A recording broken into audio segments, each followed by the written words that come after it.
ایک ہے خلق حسن، ایک ہے خلق کریم، ایک ہے خلق عظیم۔ خلق حسن اس کو کہتے ہیں اگر آپ کے ساتھ کوئی اچھائی کرے آپ اس کے ساتھ اچھائی کرو، یہ ہے خلق حسن۔ اگر آپ کے ساتھ کوئی برائی کرے اور آپ اس کے ساتھ برائی نہ کریں بلکہ کوشش کریں کہ اس کے ساتھ بھی کچھ اچھائی کر دیں، اس کو کہتے ہیں خلق کریم۔ اور خلق عظیم کسے کہتے ہیں؟ اللہ اکبر۔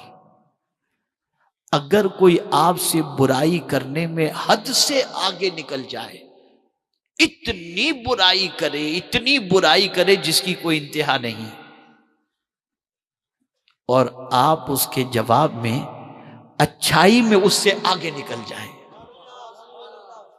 اچھائی میں اس سے آگے نکل جائیں، یہ ہے خلق عظیم۔ تو میرے آقا صلی اللہ علیہ وسلم کی شان یہ ہے کہ لوگوں نے حضور سے برائی میں کوئی کسر نہیں رکھی، اور مصطفیٰ نے ان کے سامنے اچھائی کے اندر کوئی کسر نہیں رکھی۔ ان کی برائی پر مصطفیٰ کی اچھائی غالب آ گئی۔ تو میرے امام دونوں چیزوں کی تعریف کرتے ہیں، تیرے خلق کو حق نے عظیم کہا، تیرے خلق کو حق نے جمیل کیا۔ کوئی تجھ سا ہوا ہے نہ ہوگا شہا، حضور جیسا کوئی نہیں ہو سکتا۔ اب آپ جب اتنا سمجھ گئے، اب آج کے دور کی مینٹلیٹی آپ کو بتاؤں۔ آج کے دور کے انسانوں کی سوچ یہ، سیدھے لوگوں کا زمانہ نہیں ہے، کہتے ہو نا، ارے اس نے 1 دیا میں 100 دوں گا، کہتے ہو نا۔ یہی تو برباد کر چکی ہے ہم کو یہ چیز۔ اگر کوئی شخص اپنے اچھے اخلاق کا مظاہرہ کرے، خلق حسن کا مظاہرہ کرے، خلق کریم کا مظاہرہ کرے، تو ایک سوال آپ سے پوچھتا ہوں، سوال آپ سے پوچھوں گا، جواب دیجیے گا۔ کیا اس مجمع میں کوئی ایسا ہے جو ہر رات نماز کے اندر گزارتا ہو، پوری رات؟ کوئی ہو تو ہاتھ اٹھا دے۔ نہیں ہے نا؟ ارے بہت سارے تو ایسے ہوں گے جو عشاء بھی ٹائم پہ نہیں پڑھتے ہوں گے اور فجر بھی ٹائم پہ نہیں پڑھتے، پوری رات تو بہت دور کی بات۔ کیا آپ میں کوئی ایسا شخص ہے جو پوری زندگی روزے میں گزارے؟ ہے کوئی ایسا شخص؟ نہیں۔ اب آپ سوچیں، جب 5 وقت کی نماز اتنی ڈیفیکلٹ محسوس ہوتی ہے، ماہ رمضان کے روزے کے سلسلے میں عید کے چاند کی جلدی ہوتی ہے، اور رمضان کے چاند کے سلسلے میں سوچتے ہیں 1 دن اور لیٹ ہو جائے تو اچھا ہے۔ یہ سچویشن ہوتی ہے۔ تو پورے سال کے روزے آدمی کیسے رکھ پائے گا؟ ساری رات عبادت کیسے کر پائے گا؟ لیکن آپ نہیں جانتے، اگر آپ پوری رات عبادت کرنے والے اور پوری زندگی روزے رکھنے والے کے ثواب کے برابر ثواب کمانا چاہتے ہو، تو حضور صلی اللہ علیہ وسلم نے فرمایا، اچھے اخلاق والا انسان اس مقام کو پا لیتا ہے جو رات بھر عبادت کرنے والا اور دن بھر روزہ رکھنے والے کو مقام حاصل ہو۔ یہ ہے اچھے اخلاق کی طاقت، یہ ہے اچھے اخلاق کی قیمت۔ آج اتنے اخلاق بگڑ گئے کہ ہماری قوم کا ننھا سا بچہ بات کا آغاز کرتا ہے تو ماں کی گالیوں سے اور بہن کی گالیوں سے۔ کہاں جا رہے ہو آپ؟ اور بچے یہ گالیاں ماں باپ سے سنتے ہیں اور باہر نکل کے یہی گالیاں بکتے ہیں۔ کیا یہ پہچان ہے ہماری؟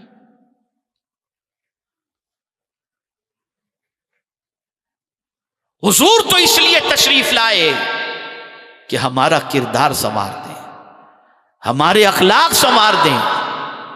اور میں آپ کو بتاؤں، نماز کا مقام اپنی جگہ پر ہے، ضرور فرائض کی پابندی ہونی چاہیے، ساری عبادتیں اپنی جگہ پر، لیکن رسول اعظم صلی اللہ علیہ وسلم فرماتے ہیں کل بروز قیامت میزان پر جو سب سے وزنی چیز ہوگی، سرکار فرماتے وہ اچھے اخلاق ہوں گے۔ میزان پر سب سے وزنی چیز، حضور نے لوگوں کا دل جیتا اخلاق کی بنیاد پر، حضور نے انقلاب پیدا کیا اخلاق کی بنیاد پر۔ صحابہ کے اخلاق دیکھو، تابعین کے اخلاق دیکھو، تبع تابعین کے اخلاق دیکھو، خود امام عشق و محبت کے اخلاق دیکھو، سلطان الہند کے اخلاق دیکھو، غوث اعظم کے اخلاق دیکھو۔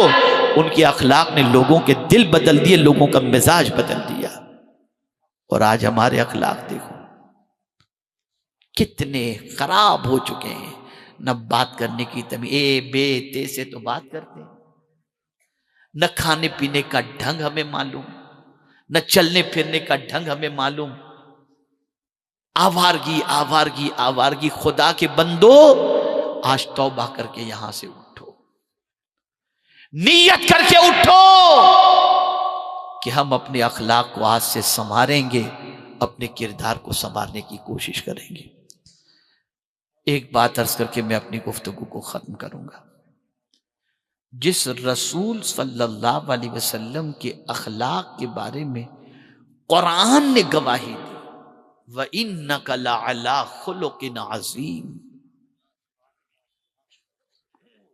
آپ کی خوبو بڑی شان والی ہے، آپ بڑے اخلاق پر فائز ہیں۔ یہ کون کہہ رہا ہے؟ حضور کے عظمت والے اخلاق کی تعریف خالق کائنات کر رہا ہے، اپنی کتاب میں کر رہا ہے۔ لیکن اس کے باوجود حضور رب سے کیا مانگتے ہیں؟ میں بھی ابھی یہاں پر آنے سے پہلے دیکھا میرا امامہ صحیح ہے کہ نہیں، بٹن بند ہیں کہ نہیں۔ آپ بھی صبح نکلتے ہوں گے، آئینے کے سامنے کھڑے ہوتے ہیں اور روزانہ اپنے آپ کو دیکھتے ہیں برابر بال بنے ہوئے ہیں کہ نہیں۔ میں سوال پوچھوں گا، آپ مجھے جواب دیجئے گا تو مجھے اطمینان ہو کہ میری بات آپ سمجھ رہے ہیں۔ ایسا کرتے ہیں کہ نہیں کرتے؟ ایسا جواب نہیں، ایسا جواب دیجئے کہ میں سمجھوں کہ سب سمجھ رہے ہیں۔ آپ کرتے ہیں نا؟ آئینے کے سامنے سنورتے ہیں نا؟ کیا حضور آئینے کے سامنے کھڑے نہیں رہتے تھے؟ لیکن حضور آئینے کے سامنے کھڑے رہ کر کیا دعا کرتے تھے؟ ذرا اس دعا کو تو یاد کرو۔ اللہ جن کے اخلاق کو قرآن نے عظیم کہا، وہ رسول جب آئینے کے سامنے کھڑے ہوتے تو کہتے اللہم احسن خلقی کما حسنت خلقی، اے اللہ جس طرح تو نے میرا ظاہر اچھا بنایا ہے میرا باطن بھی اچھا بنا دے۔ آپ اندازہ لگائیے، ساری دنیا کو اخلاق کی خیرات ملی مدینے کے تاجدار سے، وہ بھی اچھے اخلاق کی دعا اپنے رب کی بارگاہ میں کر کے اپنی امت کو تعلیم دے رہے ہیں۔ ظاہر دنیا کو متاثر کرتا ہے اور باطن خدا کی رحمت کو پکارتا ہوا نظر آتا ہے۔ سوارو اپنے آپ کو۔ کیا یہ دعا کبھی ہم کرتے ہیں؟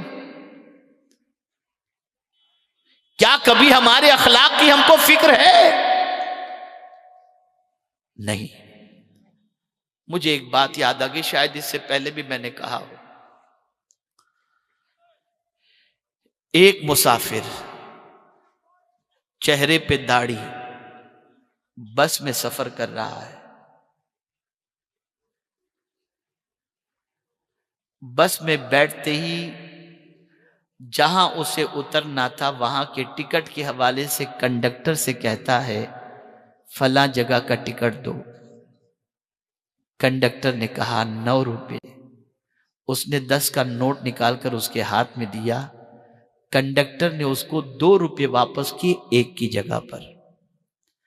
اب یہ مسلمان جس کے چہرے پہ داڑھی تھی وہ دیکھ لیا کہ 2 روپے، سوچتا ہے چلو ایک زیادہ مل گیا، اسی ششو پنج میں رہتا ہے، دوں رکھ لوں، یہ 1 روپیہ دوں کہ رکھ لوں، 1 روپیہ دوں کہ رکھ لوں، اتنے میں اس کا اسٹاپ آ جاتا ہے۔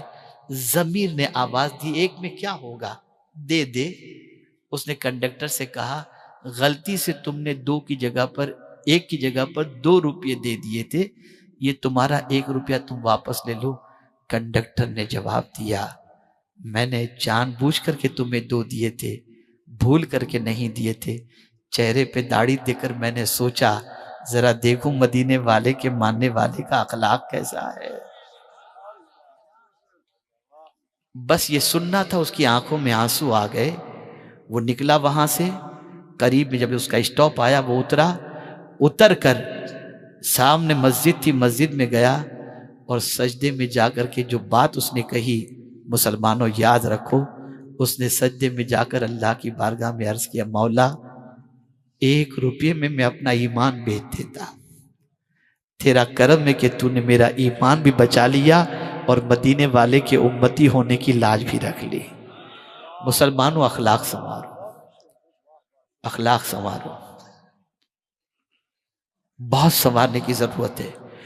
اور ایک بات میری ہمیشہ کے لیے یاد رکھنا، بہت سارے لوگ پھاندے بازی جو کرتے ہیں نا، اس کا کھا گئے اس کا کھا گئے، چلتا ہے چلتا ہے چلتا ہے چلتا ہے۔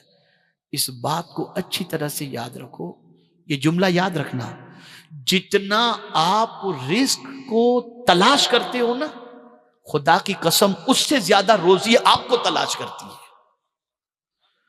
آپ کے حصے کی روزی آپ کو مل کر کے رہے گی۔ میں یہاں ایک بات عرض کروں، کسی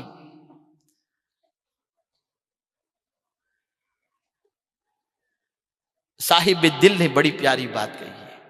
انہوں نے گیہوں کے دانے کے بارے میں بتایا۔ انہوں نے بتایا کہ گیہوں کا دانہ یہ بیچ میں سے کٹا ہوا کیوں ہوتا ہے؟ توجہ چاہوں گا، گیہوں کا دانہ بیچ میں سے کٹا ہوا کیوں ہوتا ہے؟ اس لیے ہوتا ہے کہ جس کے پیٹ میں جانا ہے اسے نا، اس کی یاد کے اندر وہ اپنا سینہ پھاڑ دیتا ہے۔ ذرا سوچو، آپ کے حصے کی روزی دنیا کی کوئی طاقت آپ سے نہیں چھین سکتی، آپ پر ہے کیسا اللہ سے مانگ رہے ہو، حلال سے مانگ رہے ہو یا حرام سے؟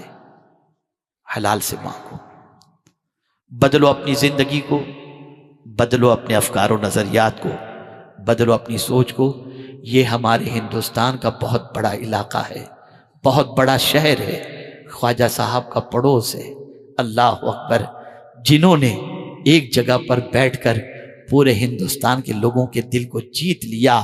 آج کہیں بھی لوگ رہتے ہوں لیکن سینہ اگر سنیت سے بھرپور ہے تو خواجہ کی محبت میں تڑپتا ہوا نظر آتا ہے۔ خواجہ نے دیا کیا، اخلاق دیے، محبت دی، پیار دیا، اللہ اکبر۔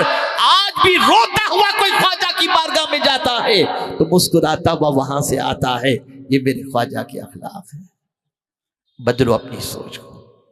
اگر آج کی میری گفتگو میں ایک نوجوان نے بھی اپنی زندگی بدل دی تو میں مبارکباد پیش کروں گا حضرت علامہ مفتی عبدالستار صاحب کو اور ہمارے نگراں مولانا سید محمد صاحب کو، ہمارے حسین بھائی کو اور پوری ٹیم کو کہ الحمدللہ آپ کا اجتماع کامیاب ہے۔